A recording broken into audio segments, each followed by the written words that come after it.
on at the moment in international trade. It's a fast-moving environment. You know, the hardest thing in international trade is keeping up to date with procedures which change day by day by day. Could I just ask that when you're not making comments or asking questions, please could I ask you to make sure you're on mute, if you don't mind, just so that it doesn't disturb the other participants. So 4 sessions, first one today, and I'll talk about the sessions when we, you know, when we start in a couple of minutes' time, the breakdown of the sessions. What else do I want to say? You will, after each pair of sessions, so at the end tomorrow, you will get a PDF of the first 2-day sessions, and then at the end next week, you'll get a PDF of sessions 3 and 4. So you will get copies of the presentations as we go through. I think that, oh yeah, sorry, Polina mentioned about breaks as well. Very important. What we tend to do is we'll have a break after about 2 hours, because that tends to be when people's attention starts to go a little bit, and then we'll have, you know, we'll have the full break at that time, the full half-hour break, and then we'll continue for the last hour. But exactly as Polina said, at any time where you feel you really need 5 minutes, because some of it does get a bit technical, then please, you know, just say so, and we can pause for 5 minutes, or even a bit longer. I could be really generous and give you 6 minutes. But, you know, we can have pauses if you need them. There's no trouble at all with doing that. So, you know, if you feel your eyes closing, hopefully it won't happen, but if you do feel that happening or you need a break, just let us know and you can have the break. There's no issue with that. So what I'd like to do now, if I may, is if we could just go around and do short introductions. You know, just really what your name is, where you're calling in from, always good to know that. I think we've even got participants from Vietnam. It must be really late for you there, so thank you very much for giving up your evening. So we'll just go around, very brief introductions on who you are, and the kind of work and your position in your organisation and your position in your organisation. Just 2 minutes about me, because you know you may ask for my background. Not surprisingly, I hope my background is international trade. For many years as a practitioner, then in the days when I had hair on my head, I was a practitioner in international trade. I was actually doing the trading in several different countries. Then about 25 years ago, I started doing training and consultancy and author. I've published a few books on international trade. And I had 25 years working with an organisation called Crown Agents. I led their customs, export competitiveness and trade facilitation department. I hold a fellowship with Institute of Export, and I'm one of their examiners and trainers. What else really? Nothing much else to say really, except now most of my focus is on consultancy and training. And you know, I think the final thing I want to say before we do the introductions is I just hope you're going to enjoy it. So there we go. So from the home team at MMTA, we've got Polina, we've got Freya, we've got Natasha. And if I could just now go around the room as I see you on my screen and ask you to do introductions, maybe if you know you don't have to, but maybe turn your camera on when you're giving your introduction so we can see you. You don't have to do that, but if you want to, that's fine. And Joshua, if we could start with you, please. Hi, good afternoon. I'm Josh from London Metals Limited. We're based in London, funnily enough. And I am a trader and director of physical metals, ferroalloys, non-ferrous scrap metals and minor metals. So, diverse product range. Great, thank you very much, Josh. And Michael. Hello. So Hempel Intermetal, we are based in Geneva, trading with mainly ferroalloys based on molybdenum, tungsten, and some minor metals like tantalum, niobium. Thank you very much. And John from Intertech, I know Intertech very well. Go ahead, please, John. Yes, my name's John Deptford. I'm actually home-based up in Manchester in England. I work for Intertech in our global minerals trade team, covering all things WSMD testing and inspection in far-flung ports anywhere you can imagine across a wide range of metal and minerals commodities. Great, thank you very much indeed. And Diana? I don't think I've said your name correctly, sorry.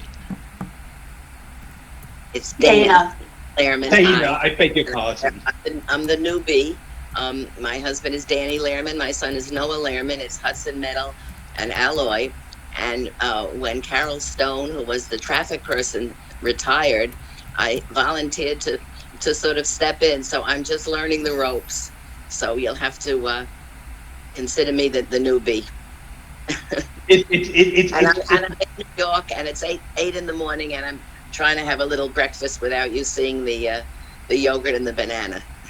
Enjoy your very healthy breakfast, much more healthy than my breakfast. Enjoy it, and it's a pleasure to have you on the training.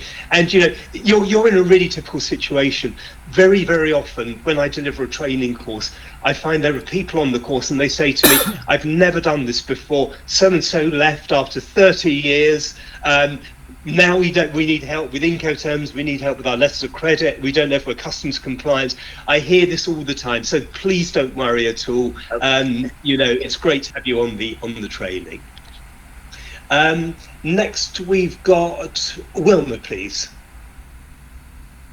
Hi everyone, my name is Vilmer, calling in from Stockholm. I'm working as a junior trader at Scandinavian Steel, where I joined just a month ago, so I'm very fresh into the industry. Great, so you're new as well. Great to have you, and I hope you enjoyed the training. And John? then, yes, please. John, sorry. We also have Aaron from Lipman Walton. His sound and camera aren't working at the moment, so he will be listening, but he can't. We can't hear him, so he will be typing in the chat. He is focusing on rare earths and had previously studied international relations at graduate school. Great, that's fantastic. Thanks very much for that. And then we've got on the screen it says Alan Sydney or Sydney Allen. Hello, everyone. I'm an employee for the U.S. government. I'm working as a federal employee in the U.S. Geological Survey. I'm an analyst in the National Minerals Information Center, and broadly, I work on supply chains of quite a number of various critical minerals. Great to have you. And it must be very early in the morning again where you are, so thank you very much. And if you're eating your breakfast, enjoy it. Thank you. Okay. And then I can see, we haven't got a name, but we've got Lipman, Wallen and Co. Walton and Co. That's Aaron, whom I've just Oh, that's Aaron, is it? Okay, no yeah, problem. Okay, brilliant. And then Tina, please. Please, she's mentioned that her microphone isn't working. Okay. Then we've got, oh gosh, I'm going to try and say this correctly. Mohammed Shabbat. Yes, I knew that. I knew that must have been my name. Yes, my name is Din Mohammed. Yes, I'm calling. I have recently joined Maritime House Limited as to support their minor metals trade operations, and I'm very excited to enter the industry. It's very new here. Very excited for this course. Thank you very much. Brilliant. Delighted to have you with us. That's fantastic. Okay, I think that's everyone. Is there anyone who hasn't introduced themselves yet, who can introduce themselves? I think we've had everyone. Okay, so I'm going to share my screen now.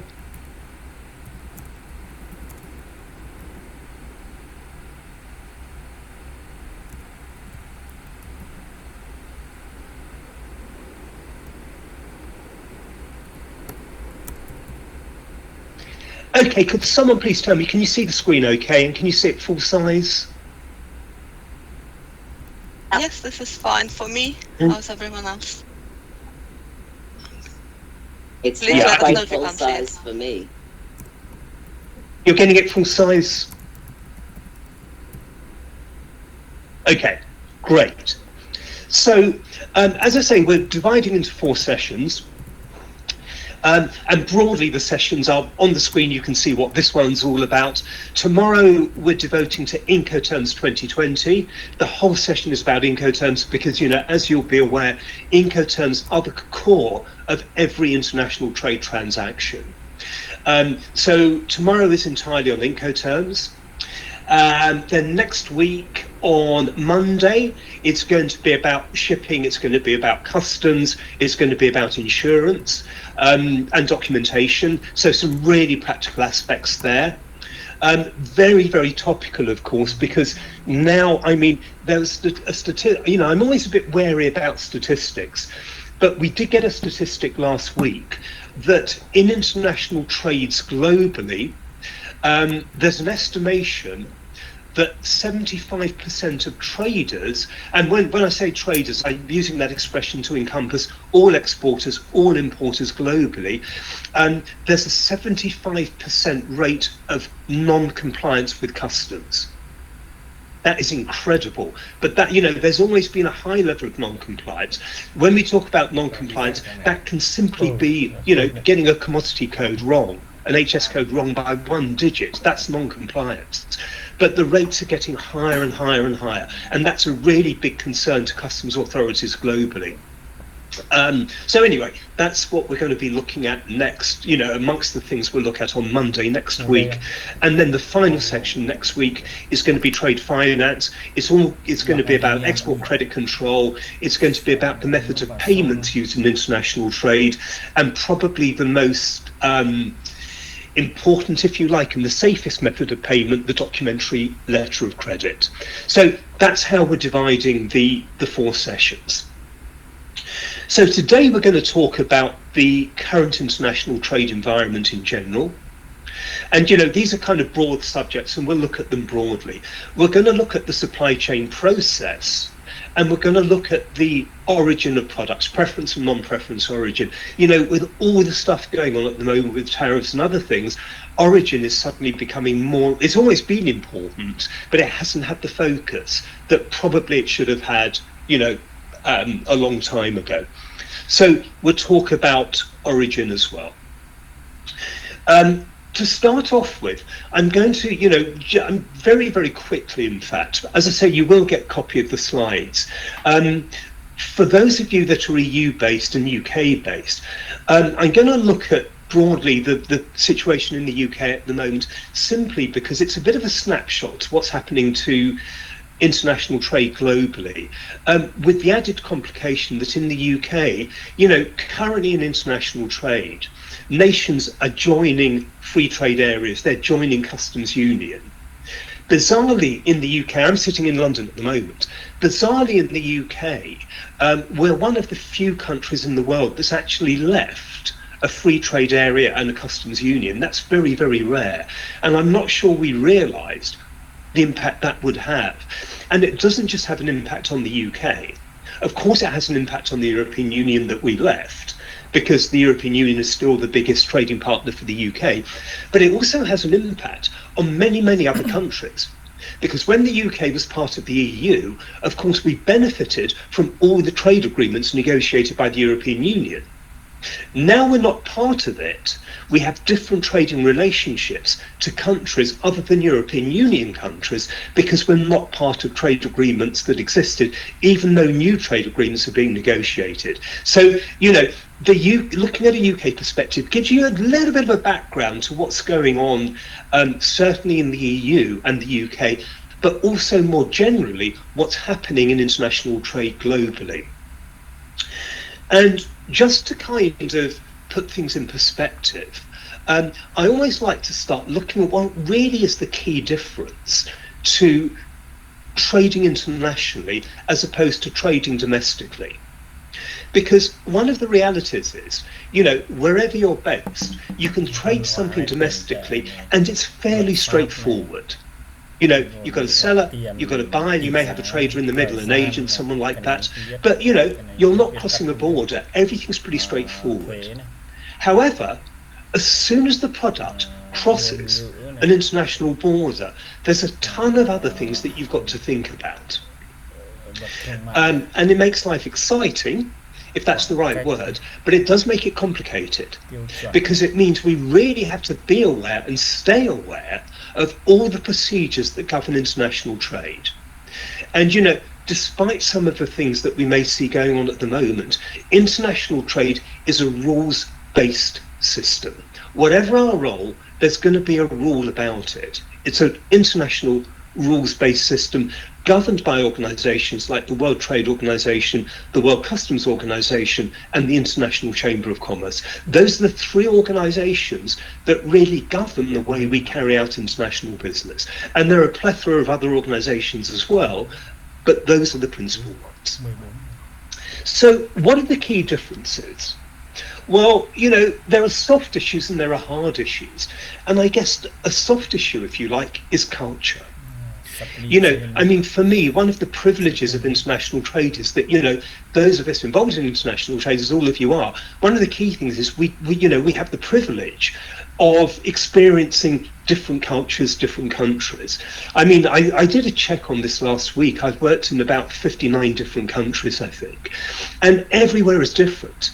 And culture may seem a soft issue, but actually it's not. It can have it is, but it can have a real impact on the way we do our business in different ways, in lots and lots of different ways. But when I talk about culture, you know, it's not just about the business culture. Of course, that is part of it. That's a very, very big part of it. You know, the action of the culture and the way business is conducted. But it's not just that. But, you know, if I talk about that just for a minute, for example, and, you know, a lot of these are generalizations, and you have to take them as generalizations because that's what they are. But, for example, trading in the Middle East, there's a tendency not to insure cargoes. You know, it's a culture in the Middle East. I think it may be linked with Sharia law as well. You know, I can remember in my trading days, I worked with a Lebanese guy in the same organization. And, you know, there were always these friendly arguments. Do we insure the cargo or don't we? My attitude was, of course we insure it. His attitude was, no, let's not insure it because we may not have to make a claim. And then we're wasting money if we insure it. You know, it's kind of looking at things in a bit of a different way. But what I learned as I got more experience was that is actually a cultural thing in the Middle East. You know, it's a general thing. You know, I'm not saying they never insure in the Middle East. Of course they do. But there's a culture not to do. So those are the kind of hard issues that you may come across. But, you know, the softer issues are things like, I'm going to do a business trip to Turkmenistan.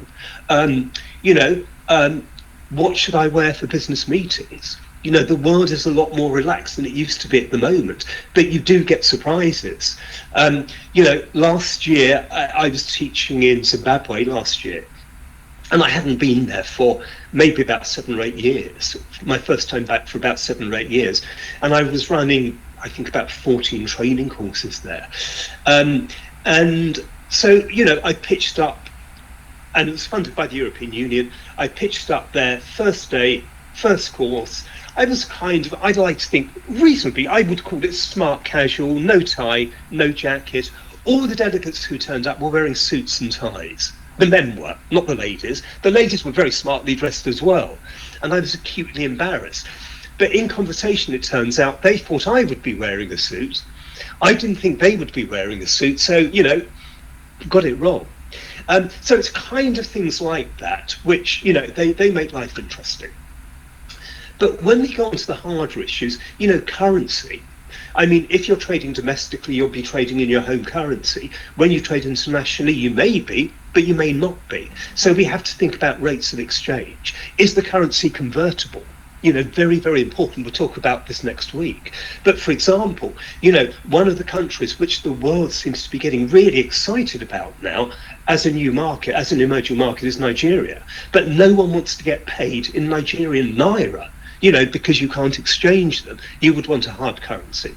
So different currencies, you know, are clearly a key difference. Legal systems. You know, here in the UK, where I'm sitting at the moment, we're pretty lucky because a lot of business law globally is based on English law, but we can't take that for, you know, we can't take that for granted. Not every country's business law is based on English law. So, the reason I mention that is because you do have different legal systems in different countries. So in your contracts, what is going to be the jurisdiction of the contract? There's no point in putting down subject, for example, to English law or US law if that jurisdiction isn't recognised by the counterparty you're trading with. You're wasting your time putting that. So different jurisdictions in different countries. Stability.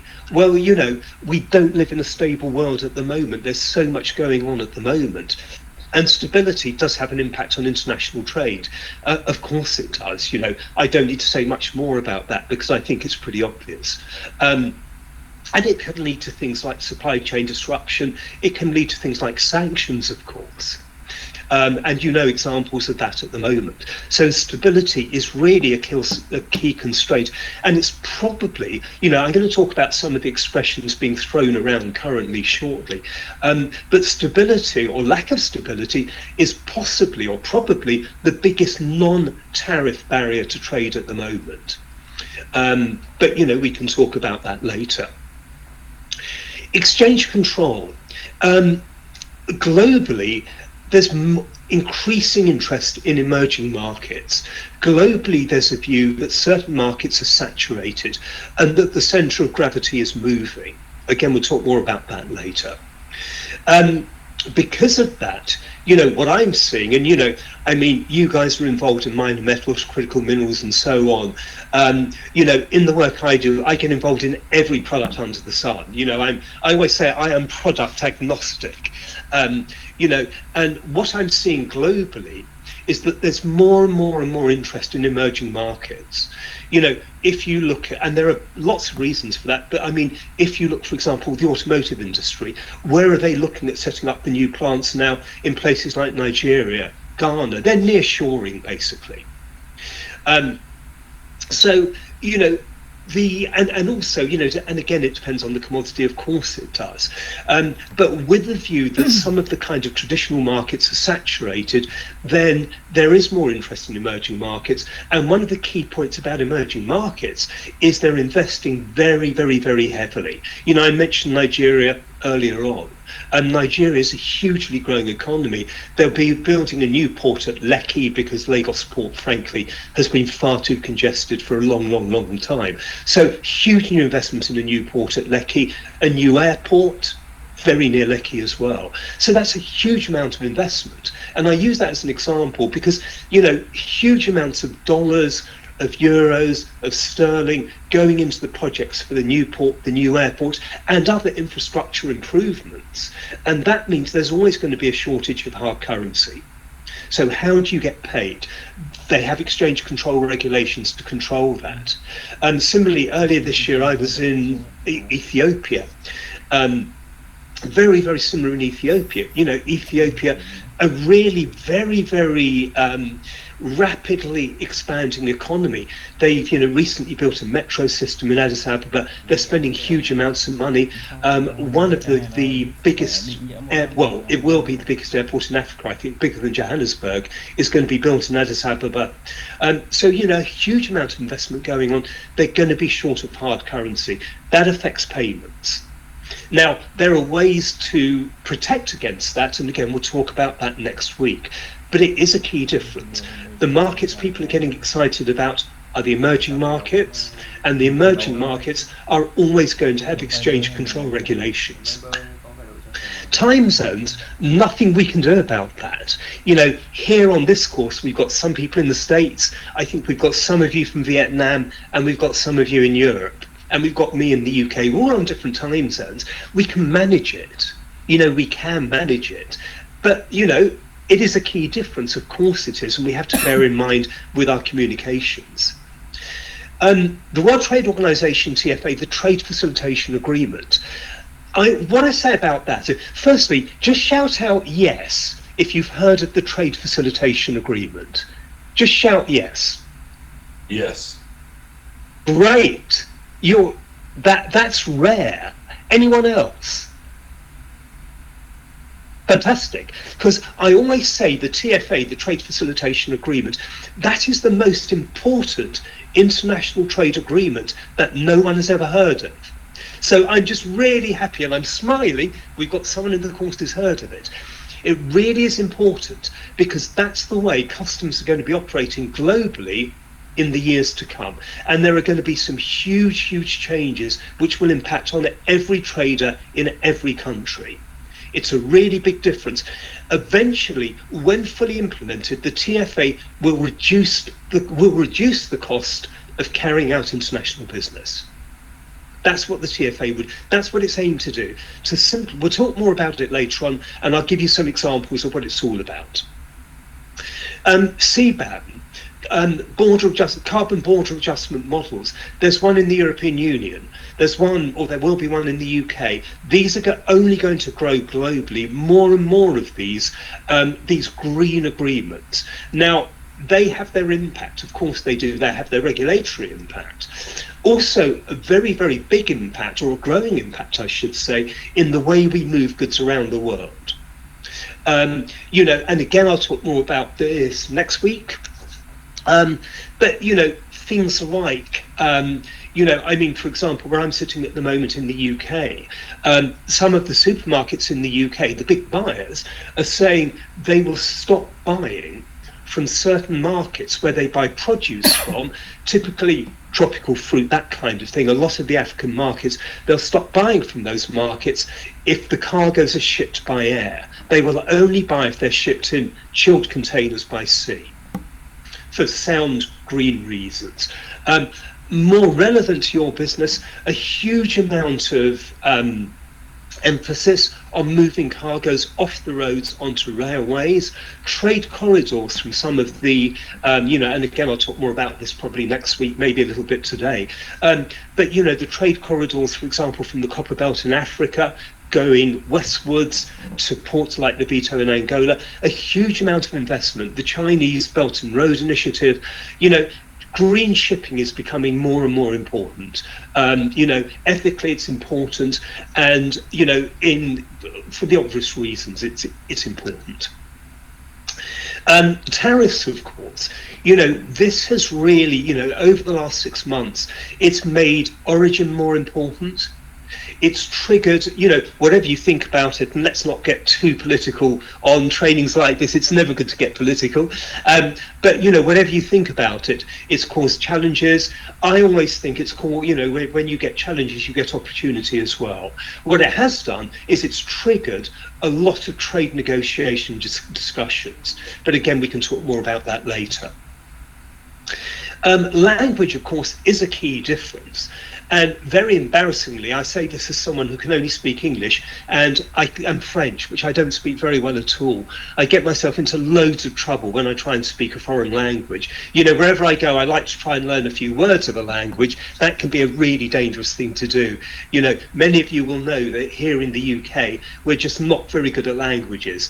Some people are, but I think traditionally we're not, and we should be doing a lot better than that. Language, you know, it is a key difference between home and overseas markets, and people look at it in different ways. It's quite interesting.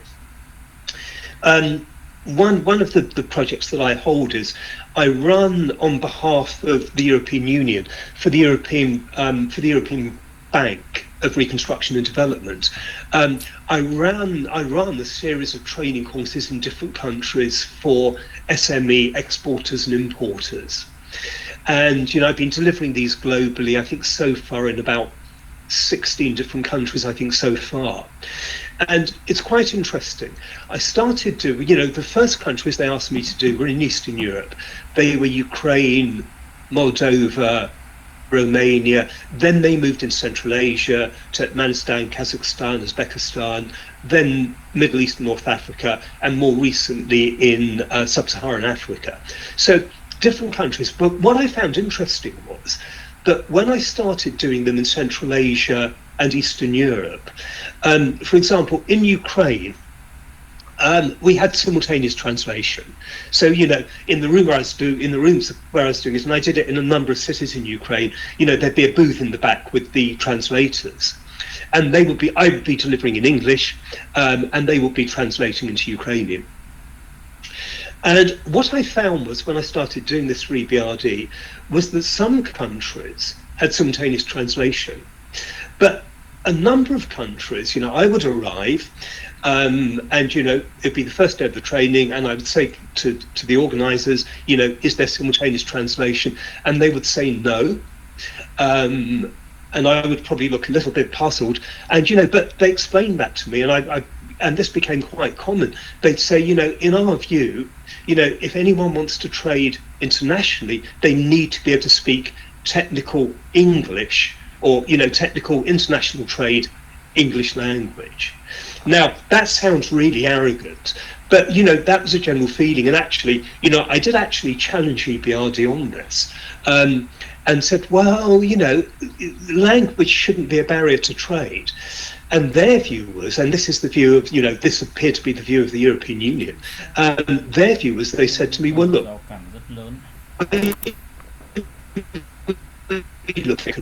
you've got to have one language globally. It wouldn't work to have different languages spoken. And they said, international trade, we look at that being very, very similar. You've got to have a common language of international trade. Interestingly, and I think it was actually in Ukraine, no, it wasn't, it was in Moldova.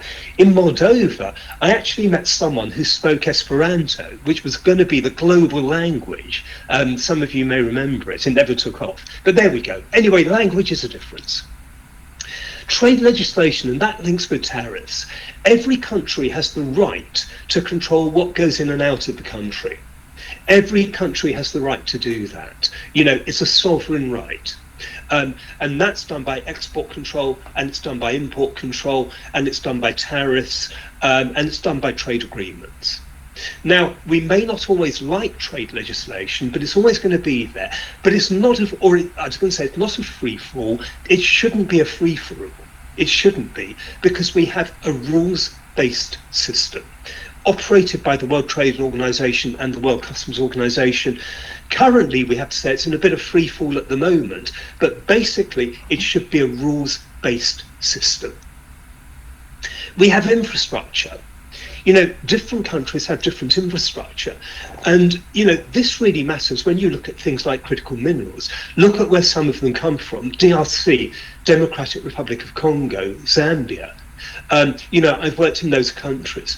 And of course, one of the big costs to moving product into and out of those countries is trade logistics, because the infrastructure isn't good. The access to ports isn't good. The ports themselves are not good. And that's why there's a huge amount of investment into improving trade corridors in different regions. And, we've got the Chinese Belt and Road Initiative, again, hugely important for the movement of critical minerals around the world, certainly from the east to the west. Very, very important. And I'll talk more about that later. But the corridor everyone's getting really interested in is the Lobito corridor, and that's and it's only just started, and it's going to be a huge project, but that's developing the corridor from the Copper Belt in Eastern Africa and Democratic Republic of Congo. So you've got DRC, you've got Zambia, and it's going to be going westwards to Angola, with the port of exit being Lobito Port, not Luanda, but Lobito, which will be strengthened to allow for the for shipping minerals. And I'm actually involved in that program. It's going to be a huge program. It's going to take a long time, but certainly when it's completed, it's going to be a really good alternative to using the traditional ports on the east coast of Africa, in Mozambique and South Africa, and also a little bit in Tanzania as well. So infrastructure, again, hugely important. Distance, I think not much we can say about that. It speaks for itself. You can get very large distances in international trade, of course you can. Regulatory standards, of course, difference in different countries. It's really part of, some people would say a regulatory standard is a non-tariff barrier to trade. Really, it can be a barrier, but normally we would call that a TBT, a technical barrier to trade. The effect of Brexit, I don't want to, that's kind of UK centric. I don't really want to focus too much on that. It's had a huge effect in the UK and with the UK's trading partners in the European Union. But as I mentioned a bit earlier on this afternoon, it's also had an impact with the countries that had trade agreements with the EU when the UK was part of the EU, and now in the UK we've had to either develop new trade agreements with those countries, or we are out of agreement, and that means tariffs are applied when they weren't there before. And supply chain disruption has been a really big feature of the last 5 years. We've had COVID, we've had the Panama Canal running out of water, we've had the Red Sea disruption, we've had the Suez Canal getting blocked. All these kind of things, or not all of them, a lot of these things have been happening. We've had severe weather, we've had global conflict, or not global conflict, we've had conflict as well. All these things have caused supply chain disruption. So put all of that together, and I think those are probably the key differences between domestic trading and trading internationally. Okay, any questions, any comments so far?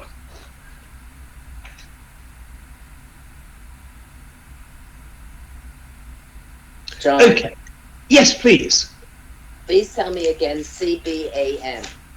CBAM is the Carbon Border Adjustment Model. Wow. It's basically, basically it's trying to get countries to get greener. That's what it's all about.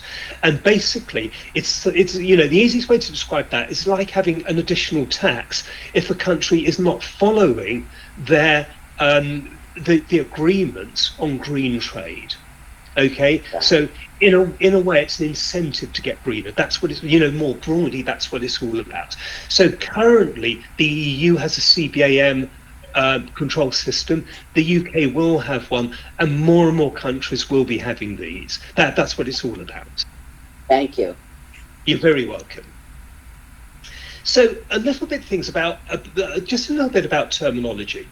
The reason I mention this is because it's amused me a little bit that when, a lot of my family, a lot of my friends have no interest in my work. They've got no interest at all. But then in the UK, when Brexit happened, and actually when the current tariff situation started happening, I would be in a pub having a drink with my friends in the evening, and suddenly they'd ask me, John, on the news, I saw about WTO rules of non-discrimination. What's that all about? What about TACA, the Trade and Cooperation Agreement? What does that mean? What's a common external tariff? People started asking these things. So briefly on terminology, because sometimes people throw out these these phrases, and it's not always clear what they mean. So the ones you can see on the screen at the moment, most of them are kind of EU, UK centric. So I'm not going to focus on it too much, but just very, very briefly, if we talk about free market, that's any group of countries that have a free market agreement. In other words, no import duties on goods traded between the countries in that group of countries that have a free market. That's what a free market is. So trading in a free market should be a bit like trading domestically. And an expression you're going to hear me use quite a lot is, as long as the trade follows the rules of origin. I'll talk about the rules of origin later. Then we have a customs union, and there aren't many of those. Again, I'll talk more about that later on. But the definition of a customs union is it's a group of countries that have a common external tariff. In other words, they charge exactly each country in that union charges exactly the same rate of import duty on the same product coming from the same country. So the best model of customs union is the European Union. There are others, there aren't many others globally, but that's the best model of a customs union. Again, I'll talk more about that later, and the common external tariff I've mentioned. The WTO rule of non-discrimination is the basic rule of the World Trade Organization. And that rule, and again, we'll dig down a bit more into that shortly, but that rule says that any country which is a member of the WTO has to charge the same rate of duty, import duty, for the same product, whatever country it comes from. You can't charge a different rate of import duty for the same product dependent on country. You're not allowed to do that. So you can probably in your minds at the moment, you can see where those rules are being broken at the moment, but we'll talk more about that later on. Frictionless trade was an expression used in the UK when we left the European Union. We were told by the government that as soon as we leave the EU, as soon as the transition period is over, and you know, it was a really new situation. No country had left a customs union before. You know, no country had done that. And so it was a new situation. And we were told by the government in the UK, don't worry, when we've left the European Union, which is our biggest trading partner in the UK, but don't worry, when we leave the EU, trade with the European Union will still be frictionless. So after the transition period, we were told it will be no more complicated than it was, you know, when we were a member of the European Union. Some of you based in the UK will know, well, that didn't really happen, did it? It didn't happen at all. We did end up with a trade agreement with the European Union, and that's the TACA, the Trade and Cooperation Agreement. And like a lot of trade agreements nowadays, it's not just a trade agreement, it's got bits added onto it. But we'll talk more about the different types of trade agreement later on. And we were also told when we left the EU that there would be facilitations. In other words, that the EU wouldn't treat us like any other country outside the EU. There would be facilitations to ease the transition, having just left the European Union. Those facilitations tended to be a little bit one-sided. They were there, but probably not as strong as most people wanted. A terminology that's come to light in recent months, the tariff terminology. What is a tariff? It's an import duty. It is not a domestic tax. There's a key difference between the two, and there was confusion there in the early days, earlier this year, of tariffs. There appeared to be a lot of confusion between a domestic tax and an import duty. So in international trade, when we talk about a tariff, we're not talking about a domestic tax, we're talking about an import duty. Again, we'll dig down into that a little bit later on. If you hear the expression MFN, the most favoured nation, that is the standard rate of import duty a WTO, a World Trade Organization member, would charge to another WTO member state. Now, to put that in perspective, virtually every country in the world is a member of the World Trade Organization. There's probably about, you know, forgive me if the numbers are slightly wrong, maybe globally there's about 20 countries that aren't members of the WTO, but most of those countries are accession countries. In other words, they're trying to become members of the WTO. There are certain things they have to do to become members, and they're going through the accession process. Ethiopia is one of them, as an example. If you hear the expression NTB, non-tariff barrier, and we started hearing this quite a lot when the tariff situation with the States emerged earlier this year. A non-tariff barrier to trade is a barrier to international trade other than an import duty. An import duty is a tariff barrier. A non-tariff barrier are things like having over-bureaucratic documentation requirements in a country if you move goods into that country. It may be having very bad trade logistics or not very good trade logistics, inefficient ports, inefficient airports to handle cargoes. All those kind of things are non-tariff barriers to trade. They're barriers to trade, there's no argument about that, but they're not tariff barriers. A tariff barrier is an import duty. As I think I mentioned a couple of minutes ago, the rule of non-discrimination, which is being broken at the moment, but the rule of non-discrimination is that a WTO member state has got to charge the same rate of import duty for the same product from every country it imports that product from. So if I'm going to import a product into wherever I'm sitting, if I want to import it into Japan and the rate of duty is 5%, I have to charge that same rate of duty 5% from every country that I import the same product. I can't choose and charge different rates for different countries. That's a breach, that's discrimination, and it's a breach of the WTO rules. PTA is a preferential trade agreement. A preferential trade agreement is generally, you know, it's used in different ways, but it's generally where you've got a bilateral trade agreement in both directions. So country A exports to country B, there is no import duty in country B. Country B exports to country A, there's no import duty in country A. That's generally the definition of a PTA, a preferential trade agreement. And of course we have quotas as well, and and quotas are used in different ways. You can have export administered quotas, import administered quotas, but the idea of a quota is when a certain value, sometimes it's value, sometimes it's tonnage, they can be done in different ways, but let's just say a certain amount of a product can be imported into a country or into a region at a lower than the normal rate of duty or at zero duty. But once that quota has been achieved, then the full rate of duty will apply. Okay, and we get quotas on different products.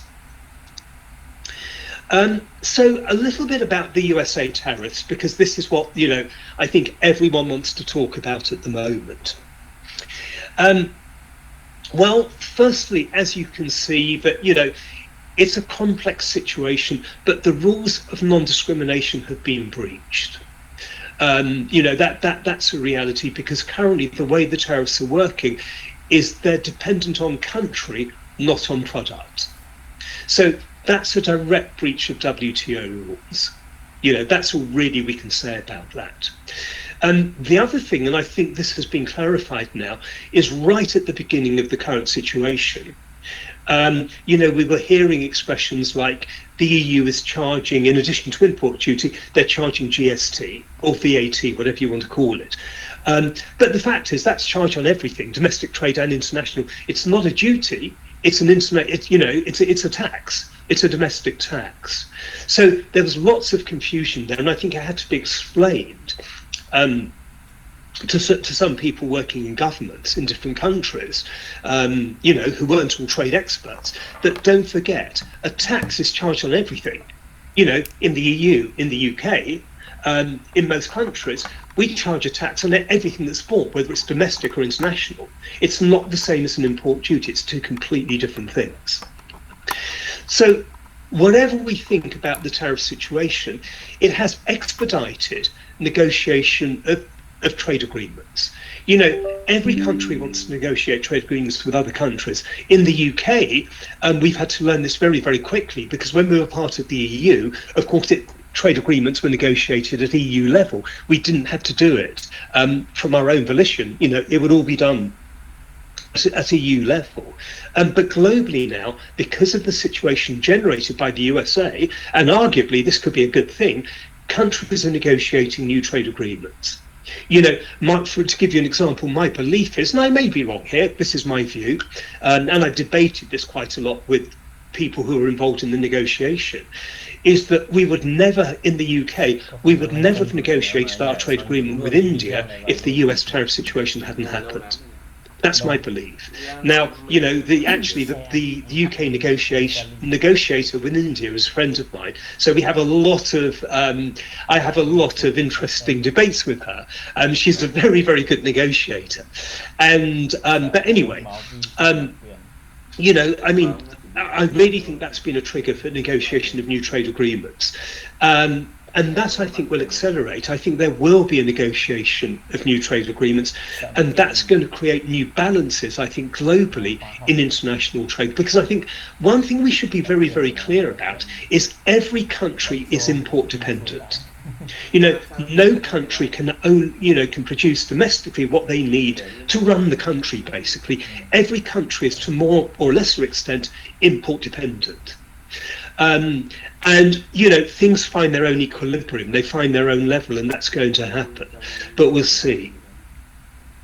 The situation with the US tariffs, how can we, where there's an impact on that, how can we legally mitigate the impact? Well, there's not a great deal we can do about it. I'm going to talk about a few practical things in a minute, but there's not a great deal that can be done.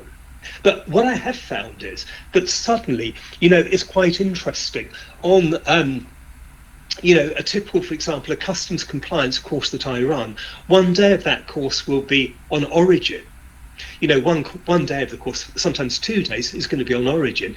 And I always know traditionally that when I start talking about non-preference origin, you know, I look around the classroom and I can see people yawning. Oh, do we really need to know this? This is painful.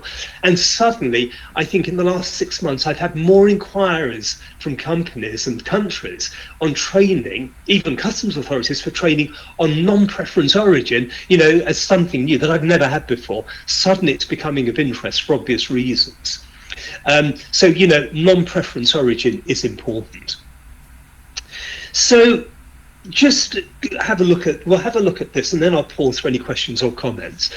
But the rules are very, very clear on this. You know, international trade has to be rules-based, and without going into a huge amount of detail on the rules, because we don't have time to do that, is that, you know, as I say, most countries are members of the World Trade Organization.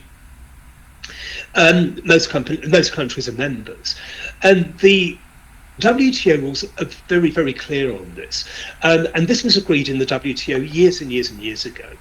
The countries have bound tariffs, and these are negotiated on a multilateral level, and that means for every product there's negotiation at the WTO, and the highest duty level that members are allowed to charge is negotiated, and that's the bound tariff. That's the highest rate a country can charge for as import duty on a certain product.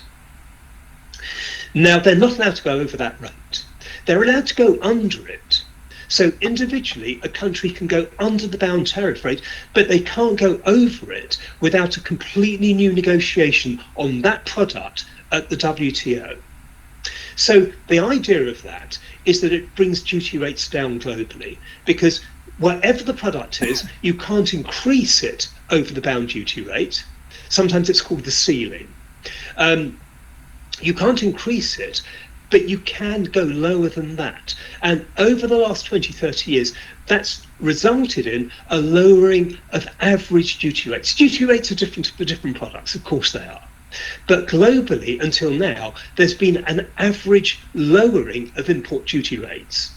And that's triggered economic growth globally. Okay, so countries are allowed to go under it, but they can't go over it. That's basically what the rules are all about, and added to the rule of non-discrimination. So there's a ceiling that can't be exceeded without a complete renegotiation at the World Trade Organization. And the only caveat to that is that developing countries, under certain conditions, can increase tariffs over the ceiling rate for certain products if they need to do so to boost their development. But again, that has to be negotiated, but there is a get-out clause for developing countries. But for OECD countries, middle-income countries, upper middle-income countries, and even some lower middle-income countries, they have to stick to the ceiling rate. But as I say, you know, most countries will try and go lower than that, and that's the pattern of what was happening. So in the current situation, what can exporters do if they're trading with the US? The answer is not very much. You know, because you've got to follow the rules, you've got to be compliant. But there are certain things which come even more important. The first thing is make sure you use the right HS code for the product, the right product classification. Hugely important, because there may be an exemption to the tariff. There could be, but the exemption will be based on the HS code. So the first thing is make sure you've identified the correct HS code for the product. Also make sure the non-preference origin is understood and identified. So, you know, I mean, if it's a mineral, if it's a base product, then the origin is fairly straightforward. But do remember, as soon as you do anything to any product, that can impact on the origin. You know, as soon as you do any process on the product, that can affect the origin. But if it's the raw base product, it's very, very straightforward. So ensure the non-preference origin is understood and identified, because now, as far as the US is concerned, where that commodity is coming from is, you know... John, the HS code, what is HS? Oh, sorry, I beg your pardon. The HS is the harmonized system. So it's a commodity coding system used globally. And the idea of it is that we have a common vocabulary for every product that's traded internationally. So every single product has a number. and that number is the HS code. It's managed by the World Customs Organization, and every trader, importer or exporter has an international legal obligation to make sure they're using the correct HS code for the product. Okay, so it's a code to identify what the product is. That's all it is. Again, we'll dig more down into that next week when we talk about customs, but that's what the HS code is. Then the other thing to remember is there are some nuances as well to think about. For example, one of the key things is remember that you only pay duty on the element of the transaction, if you like, that happened overseas. Now, again, some of you will be aware of customs valuations because there are rules for valuation at export, there are rules for value declared at import. So at import, the rule is the value declared and the dutiable value is the cost of the goods plus the cost of international transport plus the cost of international insurance. Okay, that's the value that would be subject to import duty under the rules of valuation. What is not subject to duty is domestic transport on arrival. So when the goods arrive at the port of arrival or airport of arrival, transport after that is not subject to duty. So because of that, a very small thing but an important thing, it's really important, particularly with the Incoterms you can see on the screen there, CIP, CPT, DAP, DPU, DDP contracts, really important, which may be door-to-door contracts, really important to separate the cost of domestic transport on arrival, because that element is not subject to import duty. And if you're talking about large volumes of products, large contracts, then that can have a significant effect on the amount of import duty. So that's something that can be done. And again, very, very similarly with importers, you know, looking at it from the other perspective, again, make sure the correct HS code is identified and declared to customs. There may be an exemption for specific, there are exemptions. You know, I know customs I've got a very good contact in US Customs. You know, they're trying to keep up with the changes and they're finding it challenging to do that, understandably. But check if there are any exemptions, because certain products will have exemptions. You know, it may be the product is exempted from the increased tariff. So always check if the product is an exemption. Make sure the non-preference origin is understood. Also make sure that if there's a DPO, a documentary proof of origin, in other words, a certified declaration of origin, make sure it's correct. Now, that's always important because remember, under international law, if an incorrect origin is declared by an exporter, they can be prosecuted for misdeclaring origin, but the importer, if they use that declaration of origin, then the importer can be prosecuted as well. So, you know, this is one of the issues that we have globally at the moment, that when you see prosecutions for misdeclared origin, generally currently, it's both the exporter because they've declared the origin incorrectly and the importer because they've used the incorrect declaration. There is a responsibility of due diligence by importers making sure origin is correct before they declare it to customs. So always verify any documentary proof of origin provided by the supplier, provided by the exporter. And again, with Incoterms, CIP, CPT, DAP, DPU, DDP, we're going to look at the detail of Incoterms tomorrow. But with those terms, which may incorporate door-to-door shipments, remember, once the goods arrive in the USA at the customs point of entry, any transport after that is not dutiable. So always make sure that cost is separated on invoices because you shouldn't be paying duty on that. And of course, you know, the other thing that importers can do, and again, they're starting to have to do that, is look at different sources of supply. If I'm an importer in the USA, am I going to import the product from a high tariffed country if I can get it from a low tariffed country? Of course, I'm going to go for the low tariffed country. And that's what some importers in the USA are doing. You know, they really are looking more broadly at the source of the minerals or the good, whatever the goods are, not just minerals, but all the goods. They're looking at sources, they're looking at countries that have the heaviest tariffs and the ones that have the lowest tariffs. So let me just pause there. Any questions on that so far? All by way of background, setting the scene a little bit.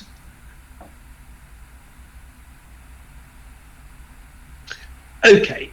So the next few things, they're a bit UK-centric, so I'm not going to spend a lot of time on this. But for those of you UK or EU-based, you know, some of this is relevant to you. But I think this bit about the UK border target operating model, the interest here is every country is doing a very, very similar thing.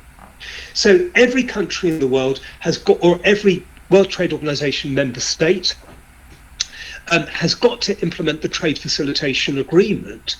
And that means there's really got to be a lot of work done on trade facilitation. And every country's got to do this. In the UK, we're calling it the border target operating model, which is going very, very slowly in the UK, I can tell you. But other countries are replicating. You know, in the EU, they're doing something very similar. In the ASEAN region, Southeast Asia, they're doing something very similar. In the COMESA region in Southeast Africa, they're doing something very similar. So this kind of stuff is really going on globally. I mean, import and export declarations are electronic.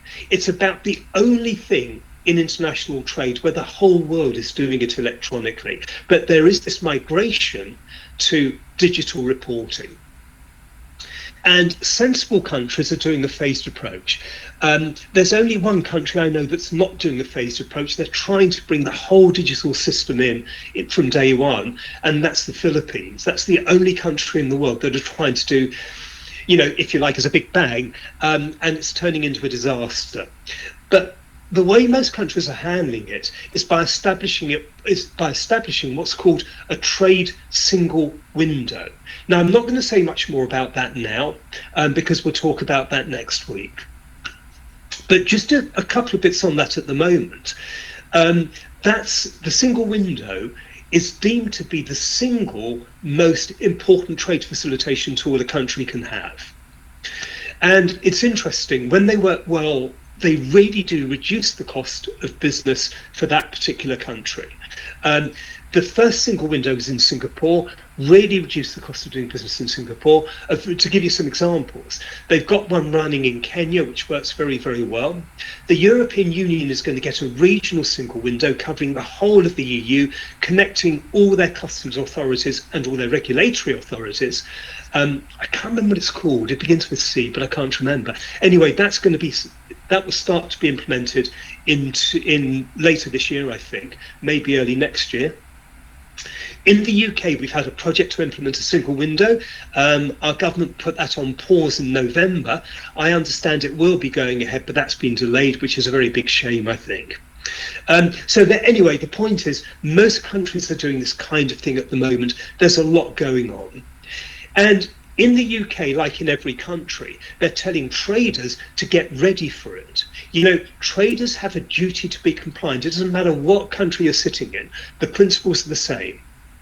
And remember, the three elements of compliance are CVO. CVO stands for classification, classifying the goods correctly according to the HS system. That's the C. The V is valuation, using the rules of valuation for export and for import. And remember, the rules are different.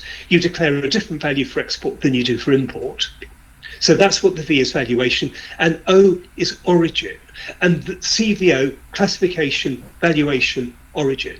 And those are the three areas where globally there are the biggest breaches of customs compliance, and globally customs are getting tighter and tighter and tighter. You know, I don't want to scare anyone, but we're seeing more and more and more prosecutions for customs non-compliance. Anyway, we'll be talking more about that next week. So in the UK and in every country, customs authorities are telling businesses to tighten up on the way you do things. They really are. There's a lot more audits.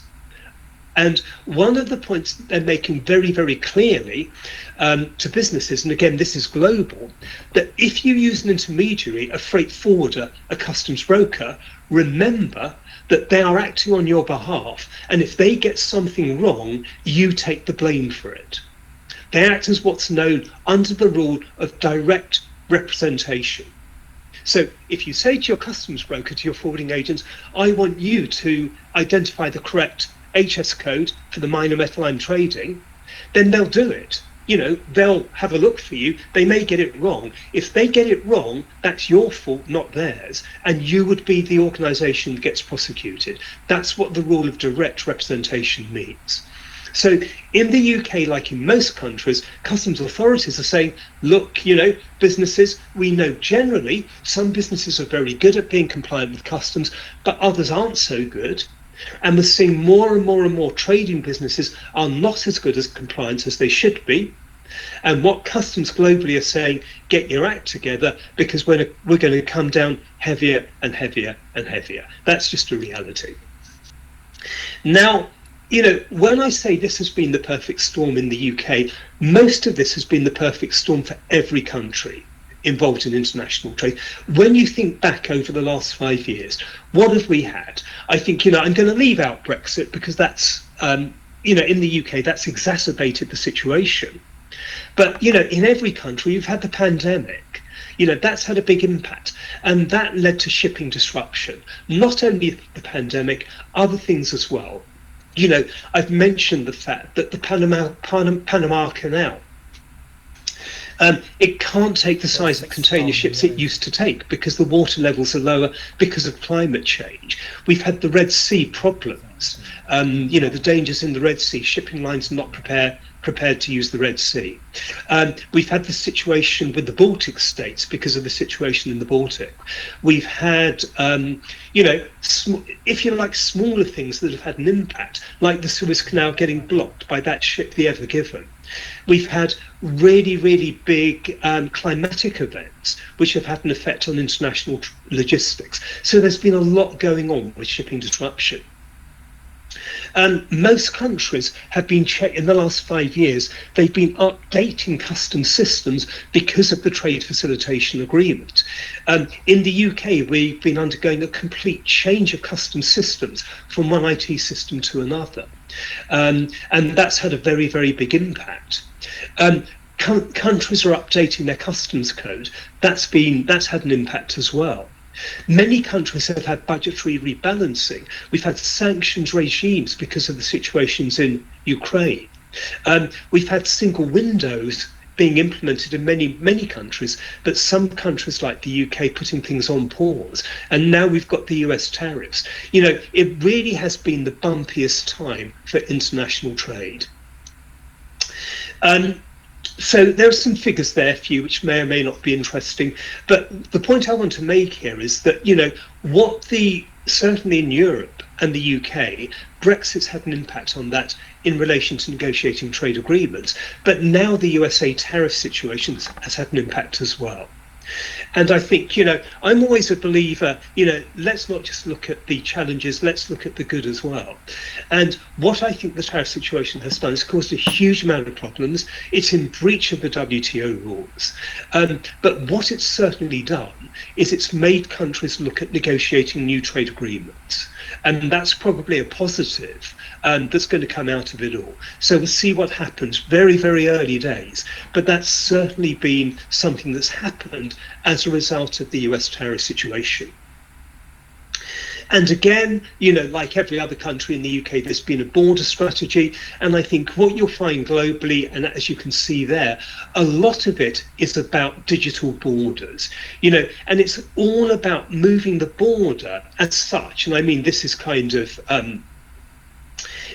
looking at things in a theoretical way, I guess. But it's really saying, rather than doing checks at border level, let's do them at final destination, which is the premises, the final warehouse. That's where we should do the checks. That's what we should actually see as the border, rather than delaying cargoes at ports and airports with traders accruing demurrage and things like that. We'll have digital borders at the borders, but we'll allow cargoes to move inland to final destination, and if there are any checks, we will carry them out at final destination. So one thing that we're doing in the UK is the UK has a really big outreach program at the moment, which is supporting other governments, customs operations and border operations and port operations to make sure that the interface with the UK and therefore also with other markets works as well as it can work. So there's a very, very good outreach program which the UK is delivering at the moment. Okay, let's pause there. That is the current landscape. Any questions, any comments?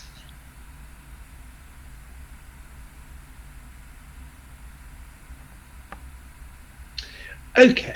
John, could you tell us a little bit more about single window, which you mentioned earlier in the presentation? Sure. Yeah, Paulina, I'm actually going to talk about that when we talk about customs next week. But very, very briefly, what it's all about is that currently, if you talk to a trader, an importer, an exporter, to get a cargo out of a country, and actually it links in with it's a really good time to ask that, Paulina, because it links in with the graphic you can see at the moment. It links in very nicely. Your timing is perfect. And I, for all the participants on the training, I didn't plant that with Paulina, but it's absolutely perfect timing. What that graphic is actually showing is that in any international trade transaction, the easy bit is actually the bit at the bottom, moving the cargo from exporter to importer. That's the easy bit, the physical logistic chain. The hard bit is the bit you can see at the top, which is the, I call it the document tracking.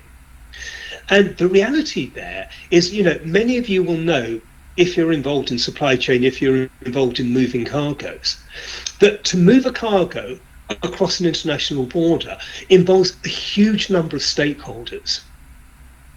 And on the top of the graphic there, you've got some examples there of, the different stakeholders that you've got. And there are, some of the examples are up there, like, a clearing agent, a transporter, the importer, the exporter, insurance company, bank, non-government organizations, consignor, consignee, government agencies, carriers. You've got all these different agencies. And as many of you guys will know, to move a cargo across an international border, before you even start to move the cargo, you've got documents moving between these agencies, you've got emails flowing between them, you're talking to them, you're negotiating, you've got emails, you've got telephone calls, you've got documents, and you've got to navigate all of that before you can think about moving the cargo. Now, the idea of the single window is that you give all the information about the consignment to an electronic hub, and you give it to that hub once and once only. And that electronic hub is called a single window. And the single window will then send the information that all those different stakeholders need. It will send it to them electronically. So all the different border agencies, freight forwarders, transporters, banks, insurance companies, ideally, if you're talking about the perfect single window, the trader will just input all the information once and once only, electronically, about the consignment, and press the send button, and every stakeholder will get to know the information they need, and they'll get to know it in real time. Whereas currently, in many, many countries, even in the most sophisticated operations and the most sophisticated countries, all that organisation, before you can actually start to move the cargo, can take days or even weeks. So, Paulina, very, very briefly, that's what a single window is. It's a single point of entry for information about a cargo that's going to move across a border. Now, there's lots more to it than that, and I will give you an example next week. We're going to look at that next week, because under the Trade Facilitation Agreement, every country has to implement a single window. And it's not straightforward, as you can imagine. So, that takes me into this graphic very, very nicely, because currently, as you can see at the top there, the current international trade environment is complex international processes with disparate systems. That's what we have. And the reality is, all the stuff, if we can navigate all the stuff in the top part of the diagram, all the negotiations, all the discussions, all the documents, all the information, if we get that right, then the cargo should move very, very efficiently through the supply chain. And you can see at the bottom where it says cargo tracking, from the exporter to export customs, to export security, to a carrier, which is the transporter, through import security, import customs, until finally arriving with the importer. But if anything goes wrong with the top bit, the movement of the documents, the negotiations, the emails, the messages, if anything goes wrong there, at some stage the cargo will stop its physical movement. Okay, it will be held at some place in the supply chain. And we don't want that. We want the cargo to move continually until it arrives with the importer. And look at the statistic at the bottom of the slide. It's scary. Honestly, it's scary. It's from UNCTAD, the United Nations Commission on Trade and Development. And, you know, as I mentioned right at the beginning, statistics, you can take them, you can leave them. They're not always as they seem. But what I have to say is UNCTAD, they do very good surveys and they tend to be pretty accurate. And as you can see there, currently, and this is a global average, you know, it's not going to be the same in every transaction, but on average, an international trade transaction requires an average of 40 documents.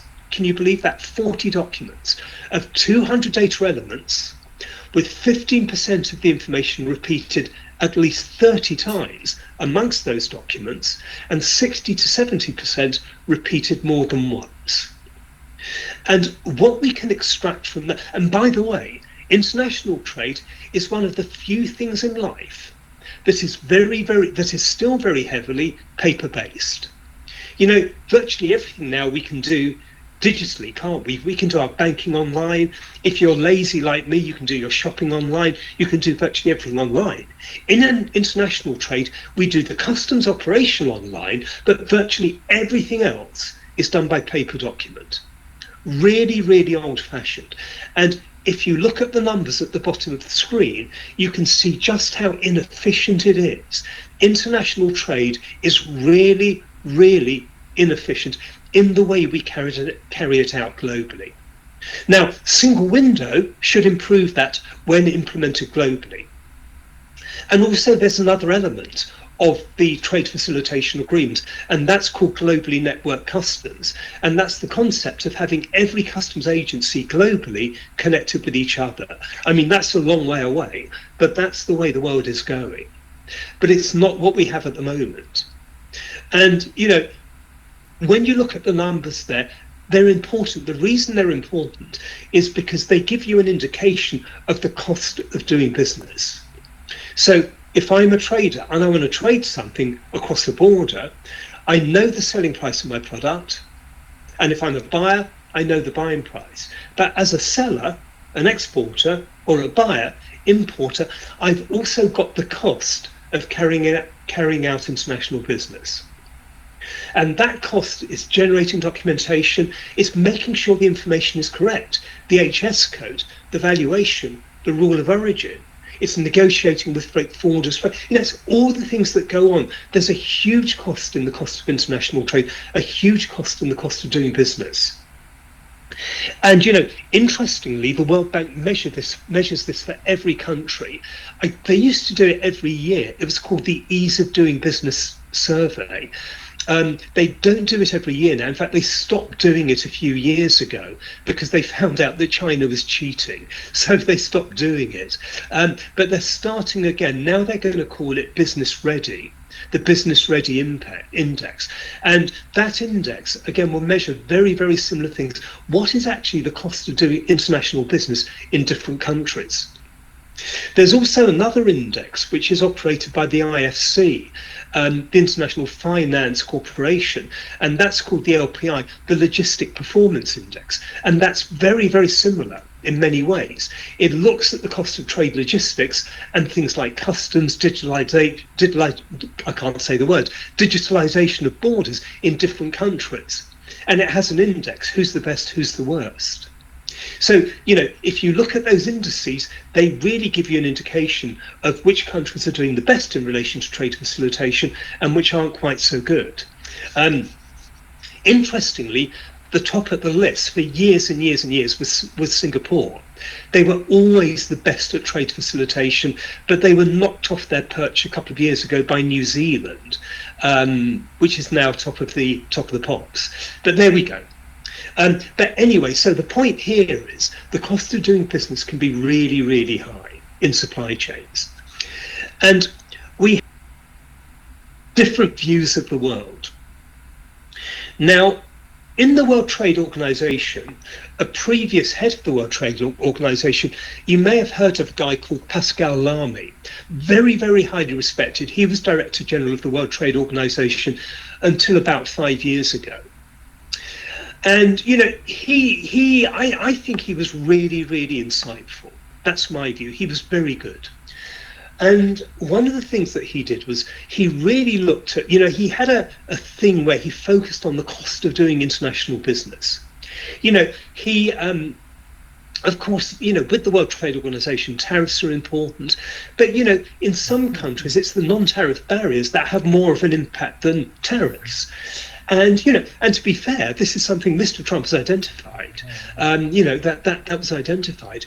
But with Pascal Lamy, he really looked at this and he said, one of the most complicated things in international trade is origin. That's one of the most complicated things. If it's not a natural product, even if it's a critical mineral, even if it's a mineral, as soon as someone does something to that mineral, then that can change the origin. And then we have the two types of origin, preference origin and non-preference origin. And I will speak about those later on. And, the challenge I'd give you is wherever you're sitting at the moment, look around the room where you are. And if you look at anything other than fruit, vegetable, animal, or raw mineral, anything else, look at it. And I can assure you it will come from more than one country. Absolutely anything that's had any kind of manufacturing is going to come from more than one country. And the example I always give, because I think it brings things down to earth rather than just talking, emotionally about it. But what I think, really brings it down to earth is, whether you like it or hate it, you go out to a coffee shop and you buy a cup, a mug of Starbucks coffee. Okay? And the statistic is, to bring you that cup of Starbucks coffee takes the goods and services of 27 different countries. To give you one cup of Starbucks coffee, goods and services of 27 different countries. And I think that makes the point very, very well.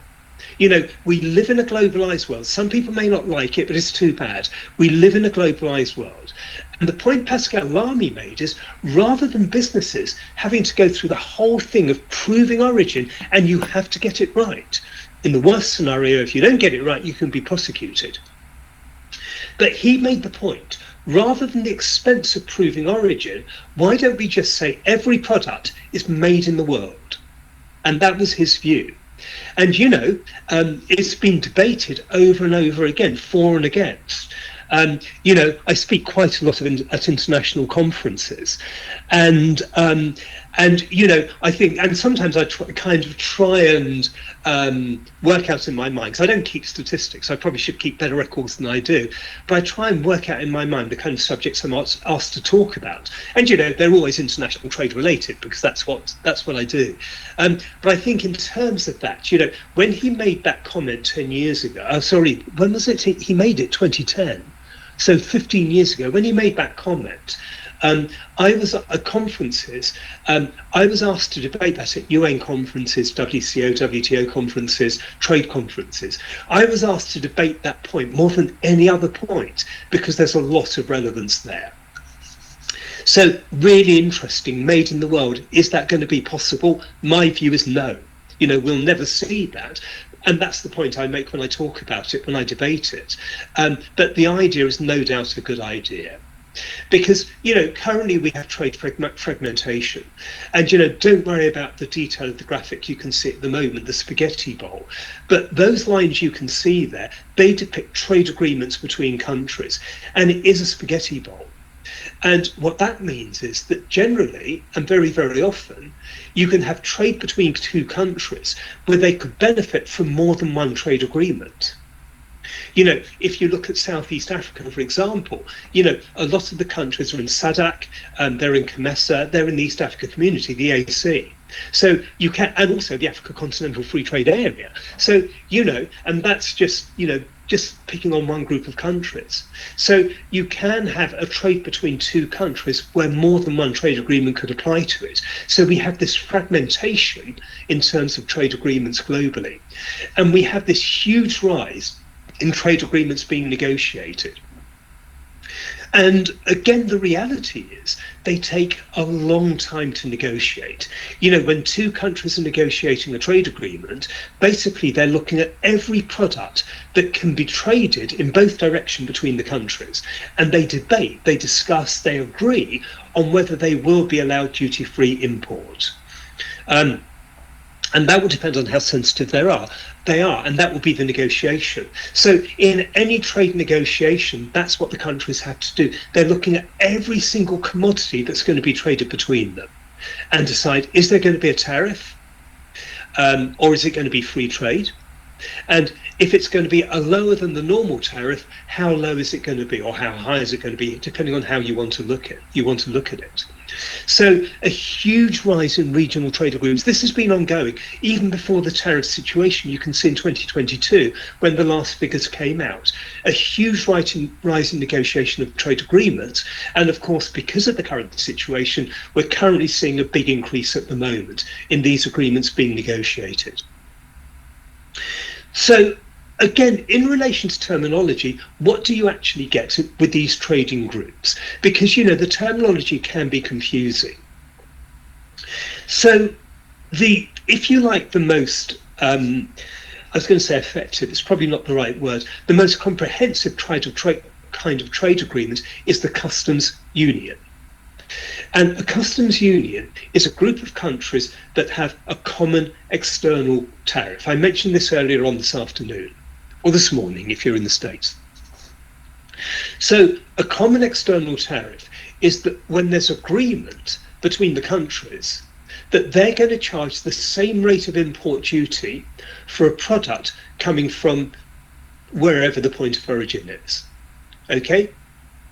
So the biggest, or the most, I guess the first, and probably the most effective customs union is the European Community. So the way it works is very, very simple. The European Community, the European Union, for example, has 27 members. Two of the members are France and Germany, as examples.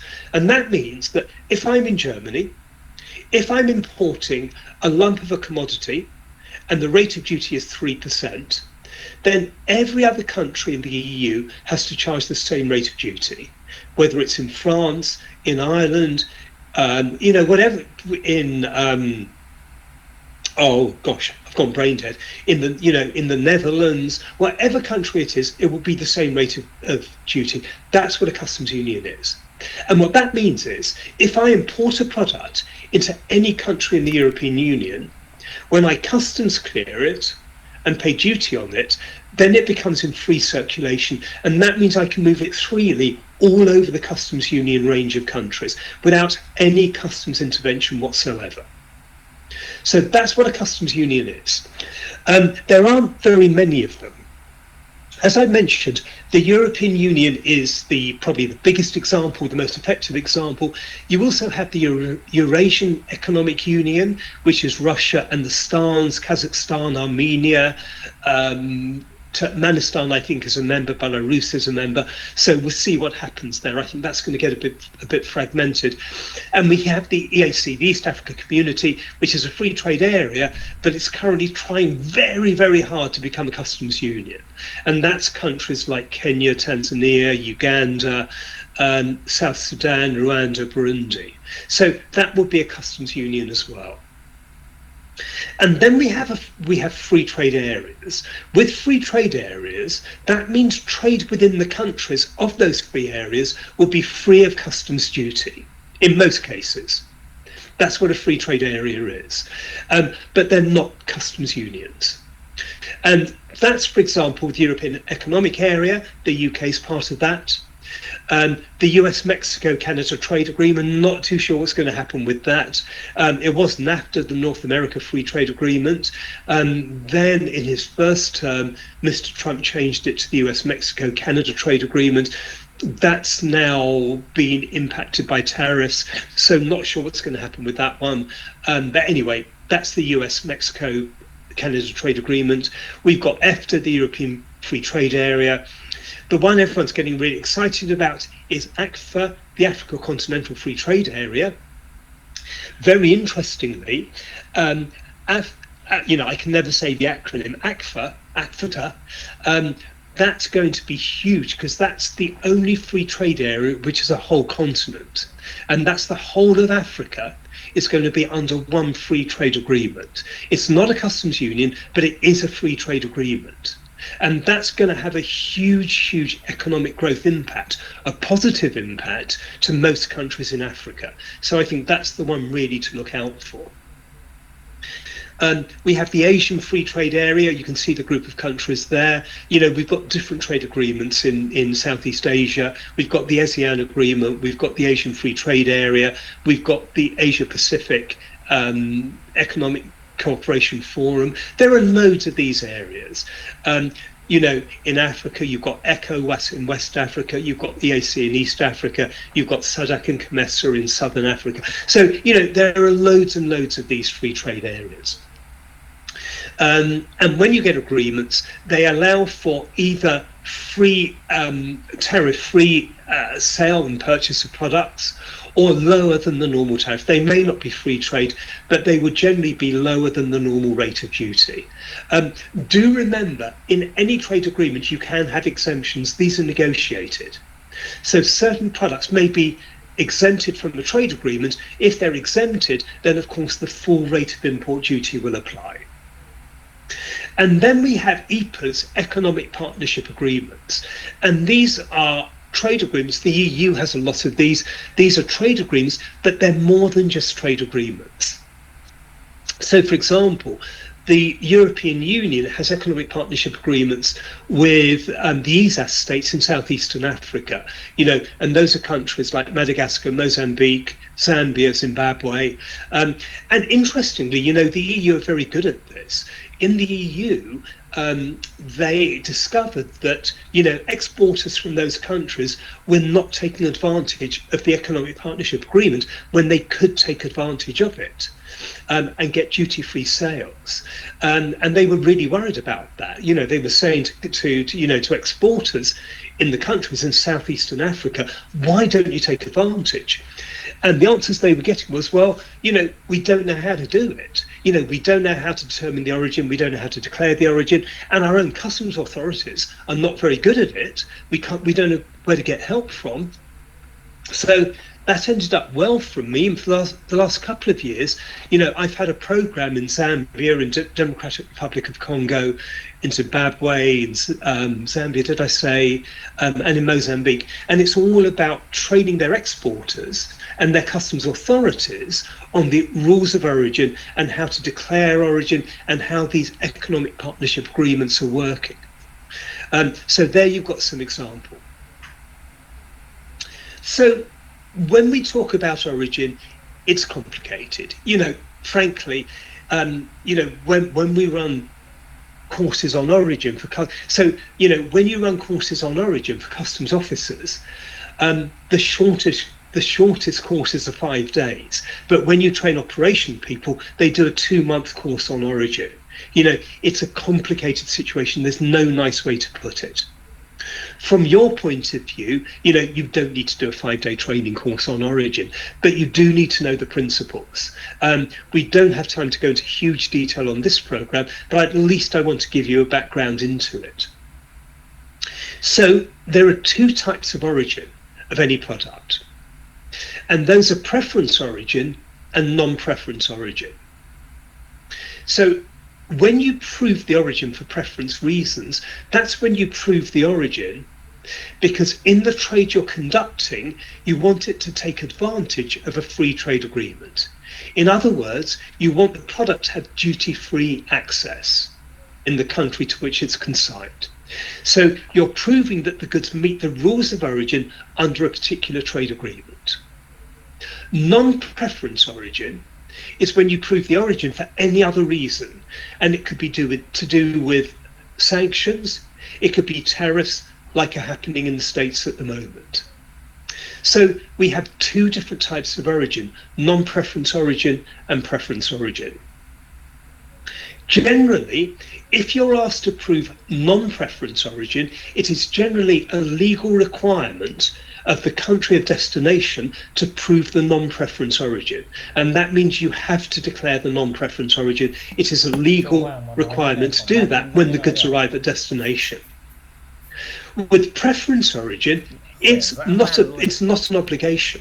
You know, your trading partners, you may agree, look, the duty rate is very low, and therefore the amount of duty is very low. It's going to be easier just to pay the import duty than to try and prove the origin. So you never have to prove preference origin. You may agree, okay, we would just pay the import duty. But if it's non-preference origin, generally it's going to be a legal requirement to prove it. And remember, with preference origin, the rules of origin depend on the trade agreement involved. They are not the same for different trade agreements.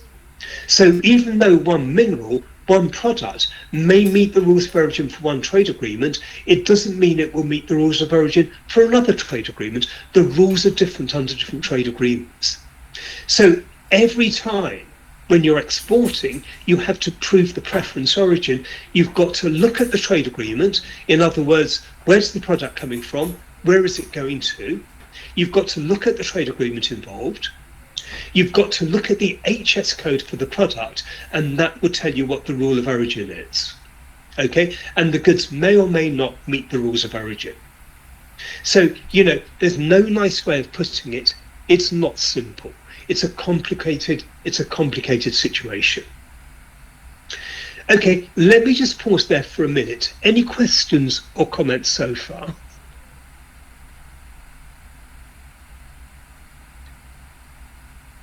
Okay, just 15 minutes more and then we'll have a break.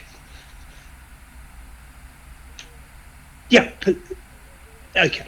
So just a little bit more and then we'll break. It will be the natural point to have a break.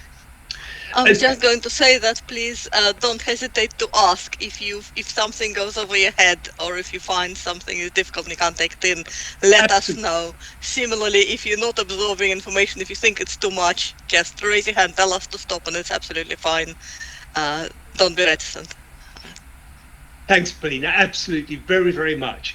You know, we're not going to dig down too far into this. It's kind of just to give you the awareness. But if there's anything that's not clear, and if it's anything too much, then please, as Paulina said, please shout. Okay. So when we're thinking about origin, the first thing we have to think about is non-preference origin. Because, you know, we'll take this bit by bit. But when you're proving origin, the first thing you have to do is prove the non-preference origin, because proving non-preference origin is always the first step to proving preference origin. And, you know, this is a kind of very, very general guide. Don't worry too much about the detail, but this is a very, very general guide. So you're trading a product and you want to know, you've been asked to declare the non-preference origin.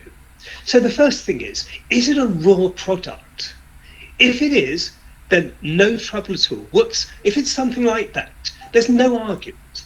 You know, if it's raw, fruit, vegetable, or in your case, mineral, a raw mineral, you've done nothing to it whatsoever, then there is no argument about the origin. Whatever anyone says to you, there's no argument about the origin. But if you carry out, you know, there in this graphic it's a substantial process. Actually, it doesn't even have to be that substantial. If you carry out any process, then you've got to think about the non-preference origin. Have you changed the origin by carrying out that process in a different country than the country from which the mineral was extracted. So, was there a process? Does the finished or semi-finished product include material or goods from other countries? Okay, if the answer is yes, does the process and this is the important bit, if you're processing the mineral, does it meet all of the following? Have you carried out a substantial change to that product or that metal? Has there been a substantial change? Is it economically viable? And that simply means, can you make money out of selling it? Have you carried out the last significant change before you sell it? Or for some products, is there a special rule? If the answer to that is yes, then the origin is established where the process takes place.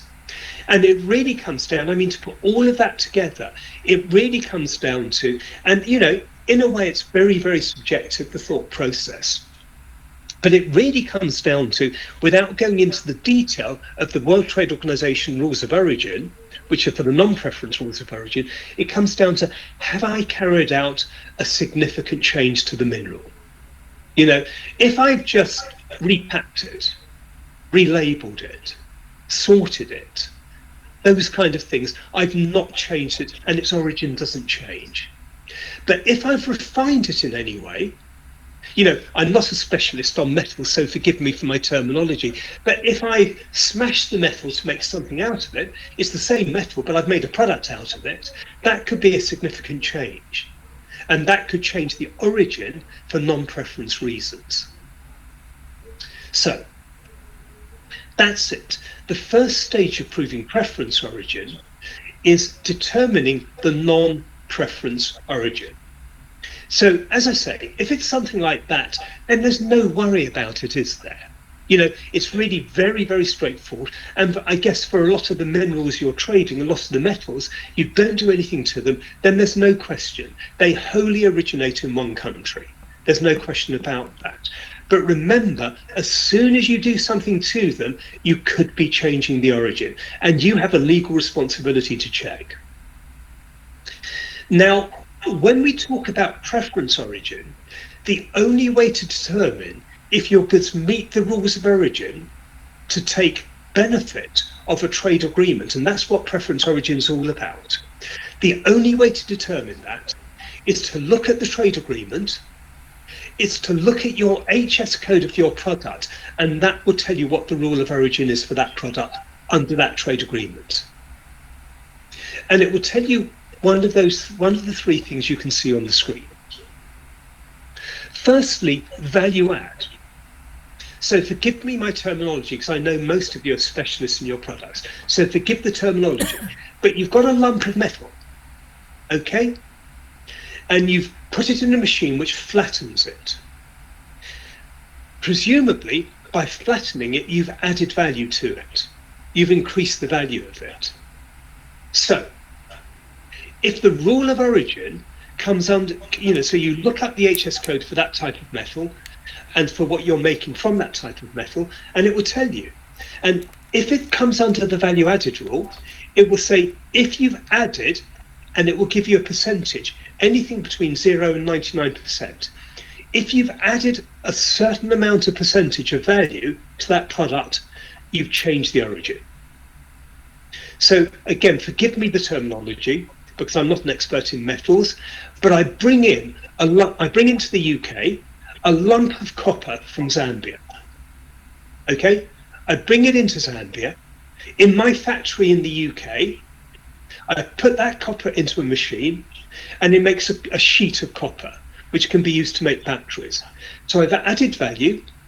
I'd look at the Zambia-UK trade agreement, and there is one. It's called the Developing Countries Trading Scheme. I'd look at that trade agreement. I'd look at the HS code for sheet copper to be used in batteries, and it would tell me, for example, it will say the value-added rules apply.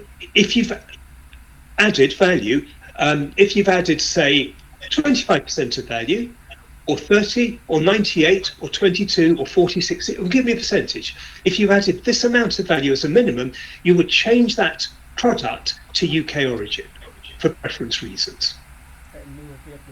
Or it may say, if I change the tariff classification, that's the second option. It may say nothing about value add, but it may say to me, and basically this is all about changing the HS code. That's what CTC is all about. It may say, if the HS code has changed from this chapter to another chapter, and it will tell me the chapters, and it could be the chapter, it could be the heading, it could even be subheading level. That's down to 6 digits.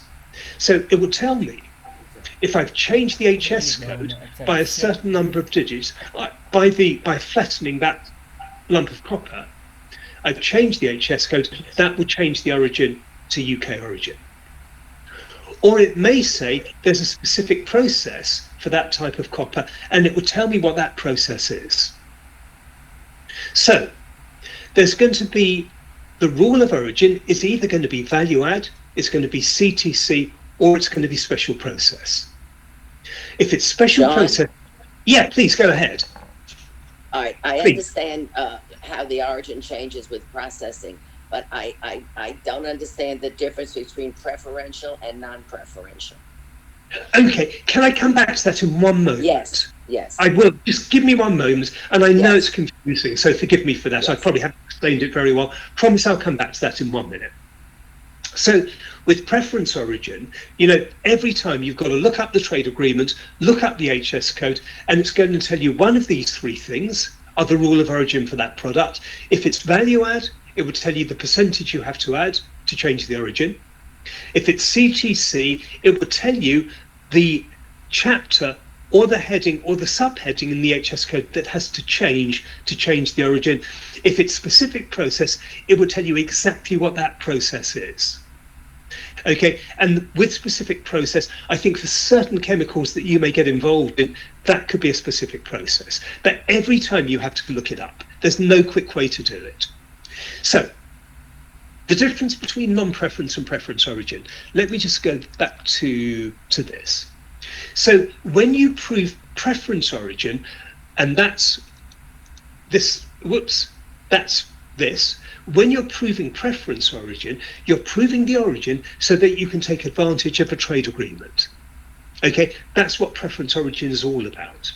When you prove non-preference origin, that's when you're proving origin for any other reason other than to take advantage of a trade agreement.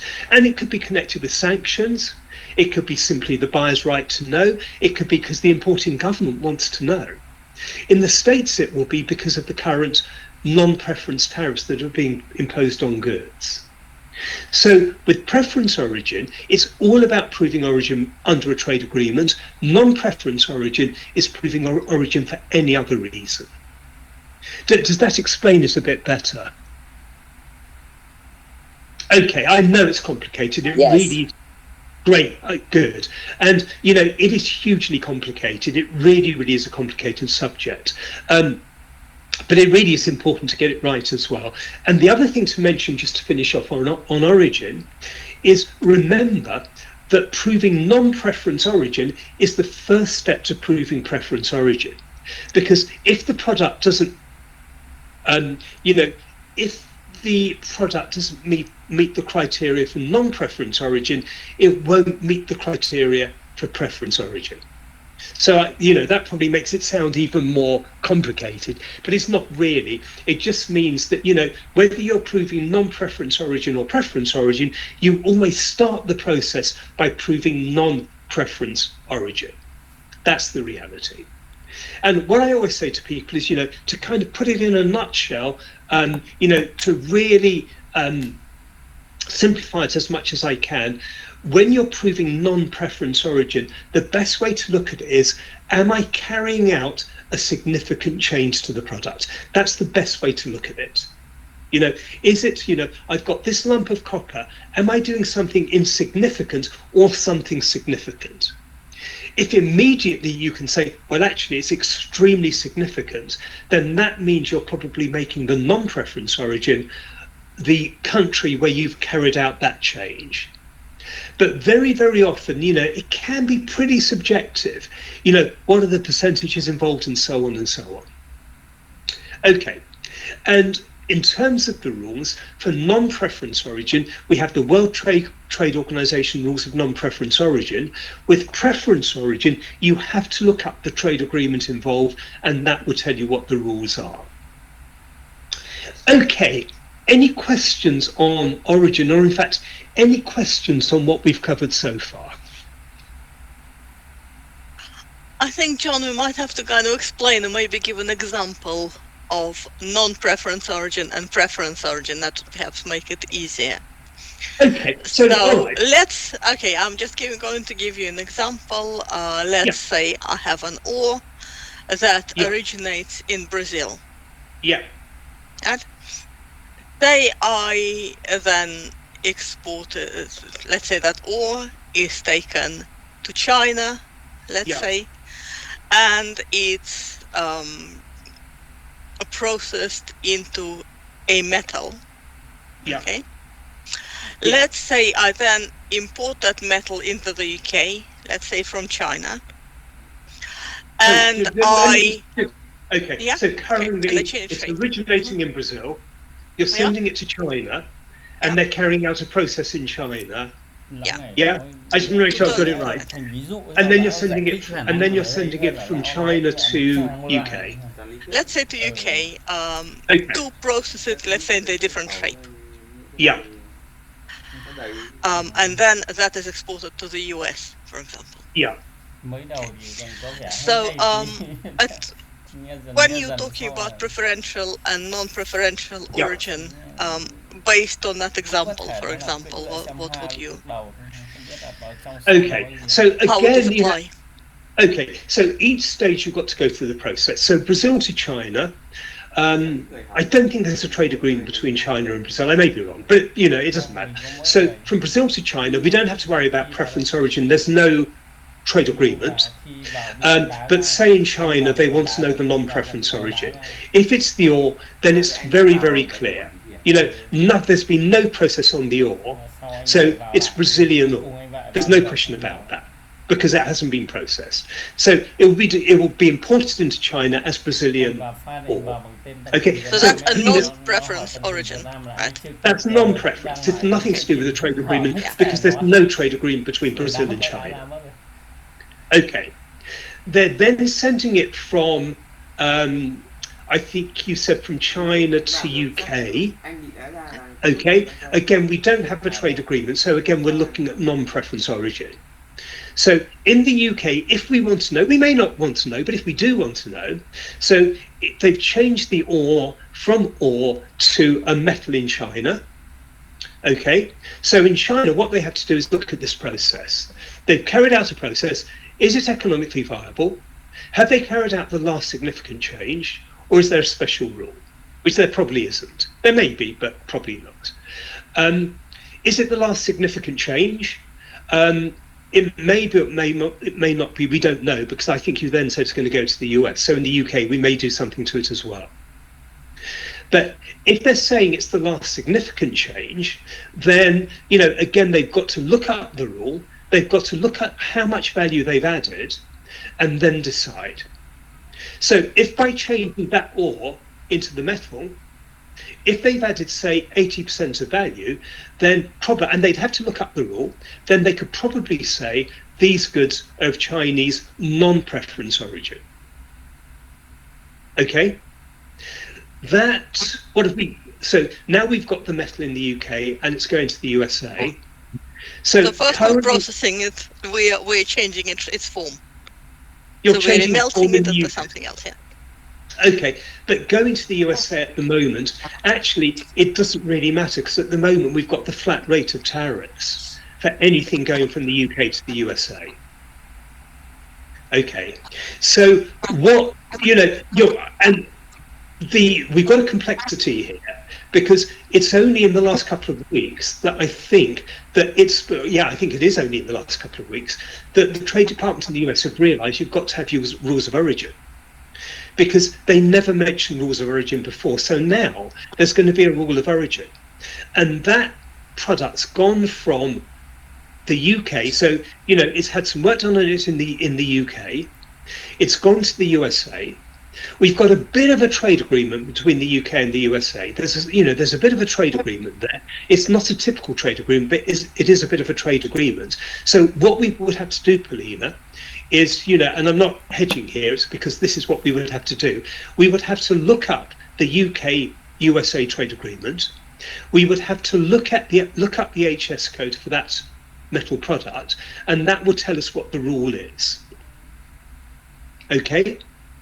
It will tell us what the rule is, and it may be the value add rule, it may be it's the HS code rule, or the change in the HS code, or it may be it's a special process. It will give us one of the three.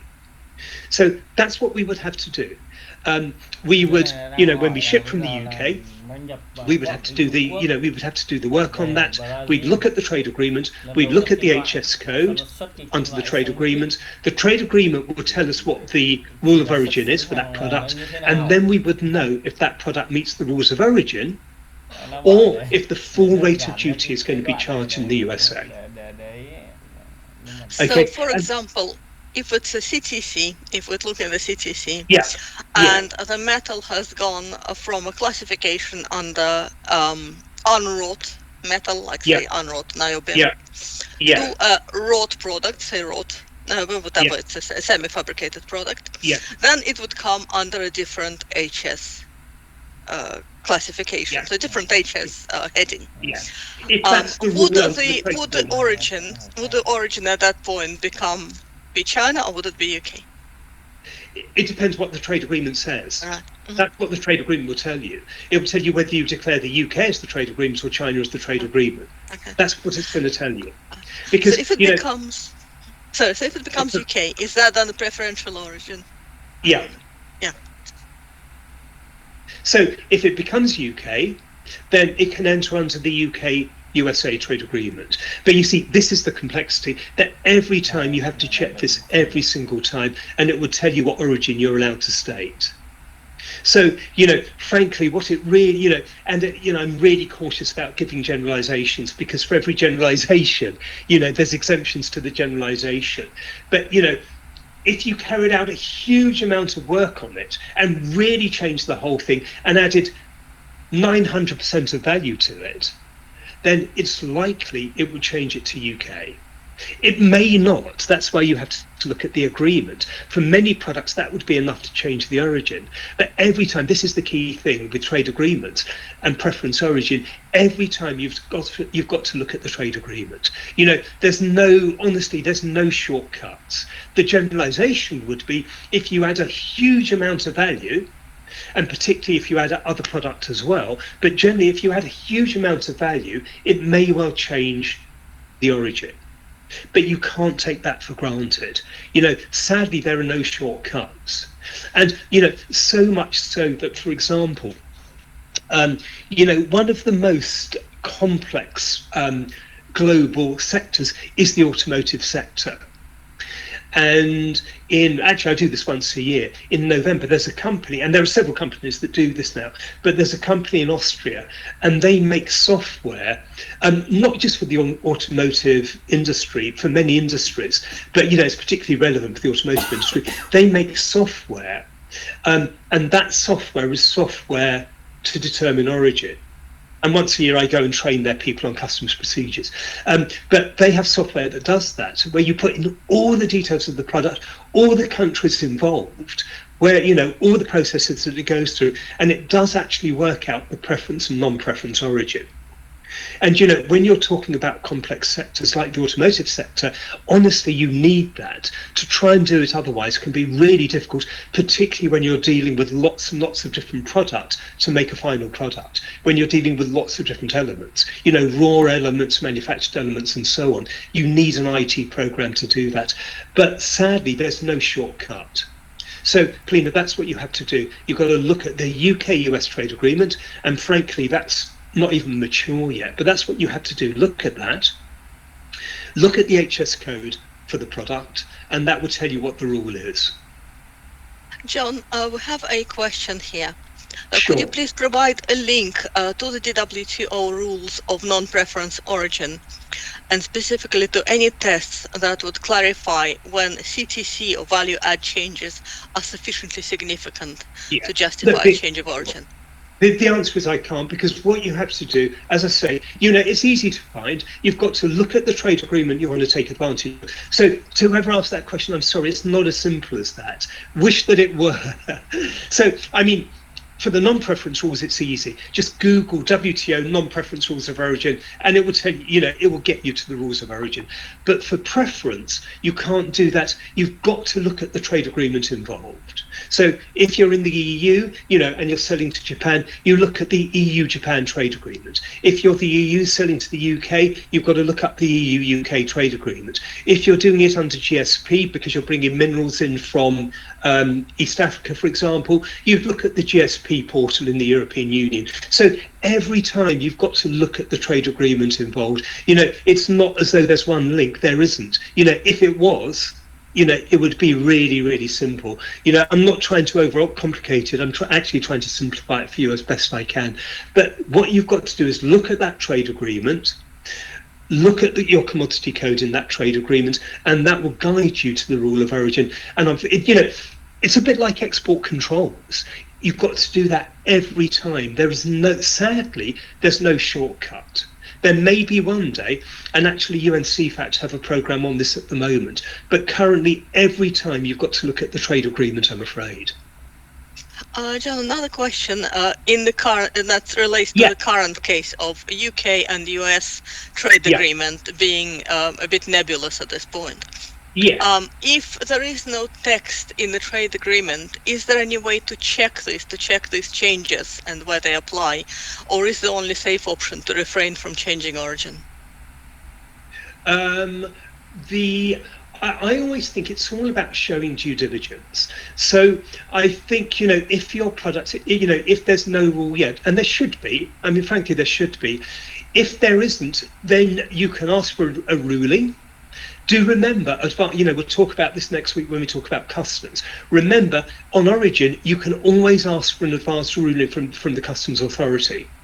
The sad part about that is I know US customs, as you would imagine, they're inundated at the moment, as you would expect. But you do have the right to ask for a ruling. If it's not clear, if you can't find it, then you can ask for a ruling. But sadly, the safest thing is, if you don't want to ask for a ruling for whatever reason, and there isn't a rule that's published yet, then I'm afraid the safe option is to pay the duty. That's what the safe option is.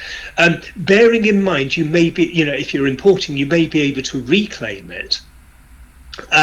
But in anything to do with customs, where there's any query at all, the safe thing is always to pay the duty and reclaim it if you can do that at a later stage. Because if you don't pay it when you should pay it, from a customs point of view, that's much, much more of a discrepancy than paying too much and reclaiming. Every customs authority gives you the opportunity to reclaim. So the safest thing would be to reclaim, but hopefully you will be able to find it on the US Customs website. You should be able to do that, but if it's not there, sadly the fallback position would be to pay the duty, but reclaim, if you can reclaim, if you subsequently find the goods meet the rules of origin and you can subsequently reclaim, then you can do that at a later stage. Good questions, thank you for asking. Thank you, John. Thank you very much. I think we should take a break at this point so people can have a rest or make a cup of coffee. Definitely. I think so. Back. Everyone deserves a break now. Yeah.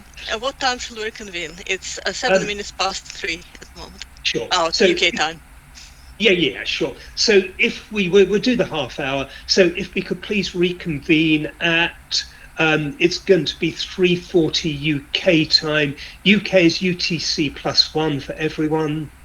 But yeah, so if we say 30 minutes from now. Yeah, about half an hour. Is that okay? All right, I'll see you online shortly. Brilliant. Thank you very much indeed for your attention. Thanks.